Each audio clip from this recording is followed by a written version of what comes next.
আসসালামু আলাইকুম ভাই। আসসালামু রাহমাতুল্লাহি ওয়া বারাকাতুহু। ছোট একটি ইসলামী প্রশ্ন করবো, উত্তর দিতে পারলে ছোট একটি গিফট আছে, করবো? অবশ্যই করেন। নবী করিম সাল্লাল্লাহু আলাইহি সাল্লাম এবং হযরত আবু বকর রাদিয়াল্লাহু তাআলা আনহু এর মধ্যে কি সম্পর্ক ছিল? আত্মীয়তার কি সম্পর্ক ছিল? আত্মীয়তার কি সম্পর্ক ছিল? যে পারেন বলেন ভাই, সমস্যা নেই। আবার কোন? নবীজি সাল্লাল্লাহু আলাইহি সাল্লাম এবং হযরত আবু বকর রাদিয়াল্লাহু তাআলা আনহু এর মধ্যে কি সম্পর্ক ছিল? আচ্ছা, আরেকটি করি। নবীজির বংশের নাম কি? গীতা অবশ্যই দিব। নবীজির বংশের নাম কি?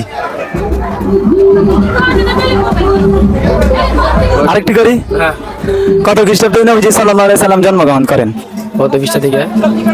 আচ্ছা, চার্জ দিতে ইউটিউব আসলে পড়ালে করি না, তো কাজ করি। তুমি পারবা? সময় দেওয়ার জন্য ধন্যবাদ ভাই। ছোট একটা গিফট নেন। সময় দেওয়ার জন্য ধন্যবাদ।